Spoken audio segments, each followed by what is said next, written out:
नमस्कार दोस्तों, स्वागत है आपका एक बार फिर आपके अपने चैनल UVZ में, जहां आप देखते हैं देश और दुनिया की ताजा बड़ी खबरें। दोस्तों, देश और दुनिया की ताजा बड़ी खबरों को एक एक करके विस्तार से जानेंगे। दोस्तों, खबरों का सिलसिला शुरू करें उससे पहले अगर आप हमारे चैनल पर नए हैं तो चैनल को सब्सक्राइब करके घंटी के बटन को जरूर दबाएं। इससे होगा क्या, हम जो भी खबरों की वीडियो डालेंगे वो आप तक सबसे पहले पहुंचेगी। और इसी के साथ दोस्तों, आज की पहली बड़ी खबर जो निकल कर आ रही कि दूसरे चरण की वोटिंग से पहले नीतीश ने चला आबादी के हिसाब से आरक्षण का दाव। दोस्तों, यहाँ पर आपको बता दें कि बिहार के सियासी रण में अब आरक्षण का दाव भी आ गया है। दूसरे चरण की वोटिंग से पहले सीएम नीतीश कुमार ने आबादी के हिसाब से आरक्षण की हिमायत की है। उनका कहना है कि उनकी हमेशा से यही राय रही है कि वो इस पर कायम है कि जातियों को उनकी आबादी के हिसाब से ही आरक्षण मिलना चाहिए। दोस्तों, आपको बता दें कि वाल्मीकि नगर में नीतीश कुमार ने कहा कि जातियों को आबादी के हिसाब से आरक्षण मिलना चाहिए। असल में वाल्मीकि नगर में थारू जाति के काफी वोट हैं और ये जाति जनजाति में शुमार करने की मांग उठा रही है। इसी का समर्थन करते हुए नीतीश ने कहा कि जनगणना हम लोगों के हाथ में नहीं है, लेकिन हम चाहेंगे कि जितनी लोगों की आबादी है उस हिसाब से लोगों को आरक्षण मिले, इसमें हमारी कोई दो राय नहीं है। और इसी के साथ दोस्तों, अगली बड़ी खबर कि बिहार चुनाव में बागियों से परेशान है बीजेपी, 43 नेताओं को पार्टी से किया बाहर। दोस्तों, यहाँ पर आपको बता दें कि बिहार में हो रहे विधानसभा चुनाव में इस बार भाजपा सबसे अधिक बागियों की बगावत से परेशान है। अब तक पार्टी ने मुख्यालय स्तर पर 43 नेताओं को बाहर का रास्ता दिखाया है। ये ऐसे नेता हैं जो मौजूदा समय में या फिर पूर्व विधायक हैं या फिर इसके अलावा प्रदेश स्तरीय पदाधिकारी हैं। अगर जिला स्तरीय इकाइयों से निष्कासित नेताओं को शामिल करें तो बागियों की संख्या कहीं और अधिक है। भाजपा के गठन के इतिहास में ये पहली बार ऐसा हुआ है जब दल के खिलाफ जाकर इतनी बड़ी संख्या में बागी चुनावी मैदान में डटे हुए हैं। इन बागियों में 2.5 दर्जन जदयू के खिलाफ तो दर्जन भर प्रत्याशी भाजपा के खिलाफ ही चुनावी मैदान में डटे हुए हैं। और दोस्तों, इसी के साथ अगली बड़ी खबर जो निकल कर आ रही कि पुलवामा पर पाकिस्तान के कबूलनामे के बाद विपक्ष पर बरसे बीके सिंह, बोले खुले में जूते मारने चाहिए। दोस्तों, यहां पर आपको बता दें कि पुलवामा हमले के पीछे पाकिस्तान ने अपना हाथ होने की बात स्वीकार कर ली है, जिसके बाद भारतीय जनता पार्टी के नेता केंद्र सरकार पर सवाल उठाने वालों पर ही मुखर हो गए हैं। पूर्व आर्मी चीफ और मोदी सरकार में विदेश राज्य मंत्री वीके सिंह ने विपक्ष पर हमला बोला। पाकिस्तान के कबूलनामे पर वीके ने कहा कि ये कहना कि सरकार ने हमला कराया होगा और इसलिए इससे पहले भी इसी पार्टी ने एक भगवा आतंकी बात कही थी, एक उसका बड़ा रूप बनाना चाहा। ऐसे लोगों के ऊपर जनता को जरा भी यकीन नहीं करना चाहिए, बल्कि मैं तो ये कहूंगा कि इनको खुले में जूते लगाना चाहिए। दोस्तों, यहाँ पर आपको बता दें कि पाकिस्तान के इमरान सरकार में मंत्री फवाद चौधरी ने एक बयान में माना कि पुलवामा में सीआरपीएफ के काफिले पर हुए हमले में पाकिस्तान का हाथ था। उन्होंने कहा था कि पुलवामा हमला पाकिस्तान की कामयाबी है। और इसी के साथ दोस्तों, अगली बड़ी खबर कि कन्हैया बोले नीतीश कुमार बिहार संभालने में अक्षम हो चुके हैं, अब बनेगी हमारी सरकार। दोस्तों, आपको बता दें कि बिहार के चुनावी समर में आज एक बार फिर कन्हैया कुमार की जोरदार एंट्री हुई है।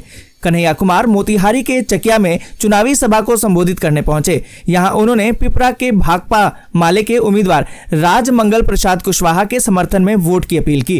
कन्हैया कुमार के मंच पर पहुंचते ही कुछ देर के लिए अफरा तफरी मच गई और दर्जनों लोग मंच पर चढ़ गए। भीड़ बढ़ने से मंच पर कुछ लोग वापस उतारे गए। दोस्तों, यहाँ पर आपको बता दें कि कन्हैया कुमार ने नीतीश कुमार और बीजेपी की सरकार पर कई आरोप लगाए। उन्होंने कहा कि नीतीश कुमार आप बिहार को संभालने में अक्षम हो चुके हैं। वहीं कन्हैया कुमार ने बिहार में महागठबंधन की सरकार बनाने का दावा भी किया। और इसी के साथ दोस्तों, अगली बड़ी खबर कि लालू यादव के घर में जाकर गिरिराज सिंह ने फोड़ा बम, मच गया है सियासी घमासान। दोस्तों, यहाँ पर आपको बता दें कि बिहार की राजनीति में गोपालगंज का बड़ा महत्व है। राजद सुप्रीमो बिहार के पूर्व मुख्यमंत्री लालू प्रसाद यादव का गोपालगंज गृह जिला है। वे इस समय यादव चारा घोटाले में एक मामले में रांची में सजा काट रहे हैं, इसलिए बिहार के चुनावी मैदान में नहीं दिखाई दे रहे, लेकिन उनकी नजर पूरे बिहार के साथ ही अपने गृह जिले की चुनावी राजनीति पर है।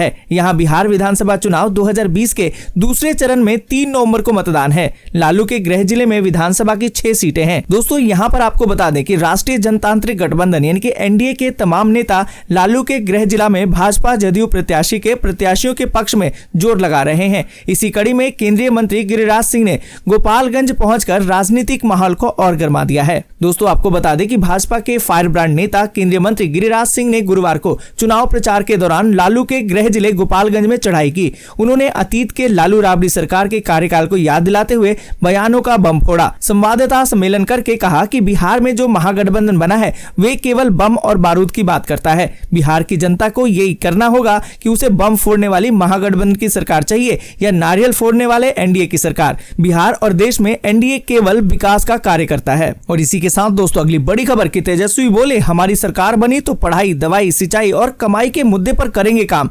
दोस्तों यहां पर आपको बता दें कि बिहार में एक तरफ दूसरे और तीसरे चरण के मतदान के लिए चुनाव प्रचार चरम पर है, तो दूसरी तरफ दावों और प्रतिदावों का बयान में भी तल्खी नजर आ रही है। आज भारतीय जनता पार्टी के राष्ट्रीय अध्यक्ष जेपी नड्डा हाजीपुर में रोड शो और सिवान में रैली करेंगे। बीजेपी नेता और केंद्रीय मंत्री राजनाथ सिंह भागलपुर में रैलियां करेंगे। दोस्तों यहां पर आपको बता दें कि मुख्यमंत्री नीतीश कुमार भी खगड़िया जिले में अपनी रैली करेंगे। और साथ ही दोस्तों आपको बता दें कि राष्ट्रीय जनता दल यानी कि आरजेडी के नेता तेजस्वी यादव की रैलियां समस्तीपुर के विभूतिपुर, बिथान, बेगूसराय, तेघड़ा, बलिया, बखरी, पिपरा, पारू और सोनपुर में है। यहाँ पर दोस्तों आपको बता दें कि नेता प्रतिपक्ष तेजस्वी यादव ने कहा कि महागठबंधन अगर सत्ता में आई तो पढ़ाई, दवाई, सिंचाई, कमाई के मुद्दों को लेकर लोग आगे काम करेंगे। आज बिहार में चुनाव का सबसे बड़ा मुद्दा बेरोजगारी है। नीतीश कुमार की सरकार ने 15 सालों में इस पर कोई ध्यान नहीं दिया। हमारी सरकार आएगी तो सबसे पहले पढ़ाई, दवाई, सिंचाई और कमाई पर ही काम करेगी। और इसी के साथ दोस्तों अगली बड़ी खबर जो निकल कर आ रही कि सुखबीर बादल बोले,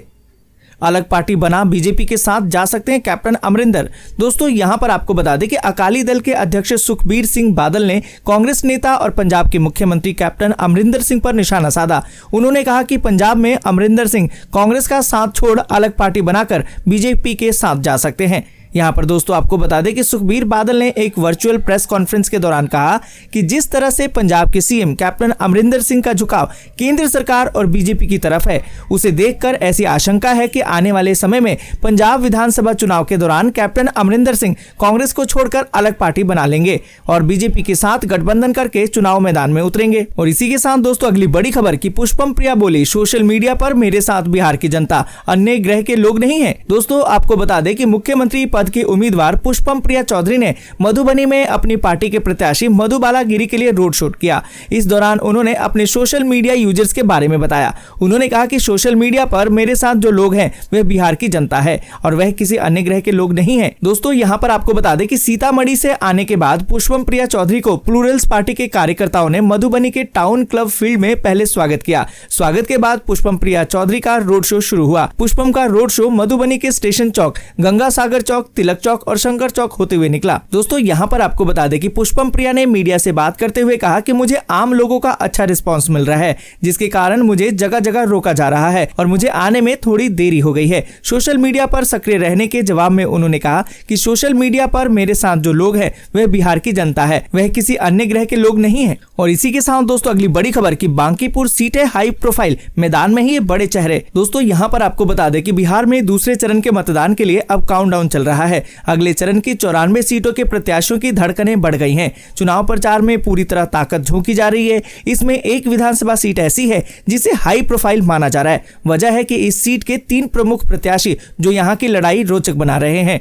आपको बता दें कि दूसरे चरण की सबसे हाई प्रोफाइल मानी जा रही इस सीट का नाम है बांकीपुर। इस सीट पर मुकाबला इसलिए भी रोचक है क्योंकि यहाँ से 3 बार के सिटिंग विधायक नितिन नवीन का मुकाबला खुद को मुख्यमंत्री पद का दावेदार बताने वाली प्लूरल्स पार्टी प्रमुख पुष्पम प्रिया चौधरी और शत्रुघ्न सिन्हा के बेटे लव सिन्हा से है। नितिन भाजपा के प्रत्याशी हैं, जबकि लव सिन्हा कांग्रेस के टिकट पर पहली बार चुनाव मैदान में हैं और प्लूरल्स पार्टी पुष्पम प्रिया के लिए ये पहला चुनाव है, लेकिन वह एंट्री से पहले ही सुर्खियों में है। और इसी के साथ दोस्तों अगली बड़ी खबर जो निकल कर आ रही कि तेजस्वी के लिए अग्नि परीक्षा से कम नहीं होगा दूसरा चरण, कई बाहुबलियों का बल है दांव पर। दोस्तों यहाँ पर आपको बता दें कि चुनाव मैदान से बाहर चल रहे लालू यादव के लाल तेजस्वी के लिए दूसरे चरण का चुनाव सबसे अहम साबित होने वाला है, क्योंकि दूसरे चरण में खुद तेजस्वी और बड़े भाई तेज प्रताप सहित पार्टी के कई दिग्गजों की प्रतिष्ठा और बाहुबलियों का बल दांव पर है। दूसरे चरण में पार्टी के सभी दिग्गजों और उनके परिजनों की सीट पर जीत हासिल करना ही तेजस्वी की नेतृत्व क्षमता का पैमाना होगा। इसलिए तेजस्वी दूसरे चरण के लिए प्रचार में ज्यादा आक्रामकता के साथ दौड़ भाग कर रहे हैं।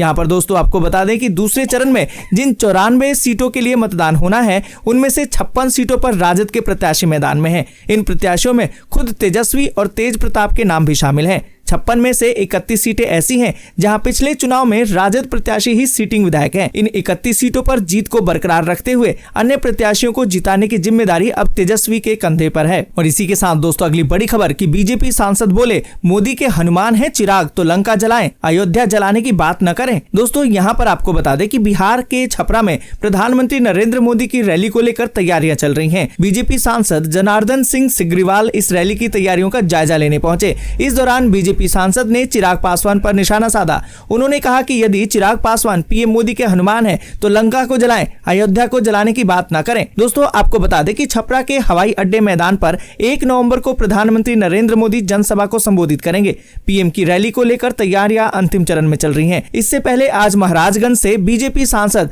जनार्दन सिंह सिग्रीवाल तैयारियों का जायजा लेने पहुंचे। और इसी के साथ दोस्तों अगली बड़ी खबर कि मनिहारी में जदयू और कांग्रेस के बीच है कड़ा मुकाबला। दोस्तों यहाँ पर आपको बता दें कि बिहार की मनिहारी विधानसभा सीट पर इस बार कांग्रेस पार्टी और जनता दल यूनाइटेड के बीच में कड़ा मुकाबला है। इस सीट पर कांग्रेस पार्टी ने मनोहर प्रसाद सिंह और जदयू ने शंभू कुमार सुमन को चुनाव मैदान में उतारा है। कांग्रेस के मनोहर प्रसाद इस सीट से निवर्तमान विधायक भी हैं। उन्होंने पिछले चुनाव में एलजेपी के अनिल कुमार को मात दी थी। पिछले चुनाव में मनोहर प्रसाद को 61,704 वोट मिले थे, जबकि अनिल कुमार को 48,024 वोट ही हासिल कर पाए थे। दोस्तों यहाँ पर आपको बता दें कि मनिहारी में इस बार समीकरण काफी बदले हुए हैं। पिछले चुनाव में जहां कांग्रेस को जदयू के महागठबंधन में शामिल होने का फायदा मिला था, वहीं इस बार जदयू एनडीए का हिस्सा है और एलजेपी अकेले चुनाव लड़ रही है। ऐसे में यहाँ बेहद नजदीकी मुकाबला। दोस्तों आज के लिए यहीं तक। वीडियो अच्छी लगी हो तो वीडियो को लाइक जरूर करना और दोस्तों के साथ शेयर करना बिल्कुल भी ना भूलें। जय हिंद, जय भारत।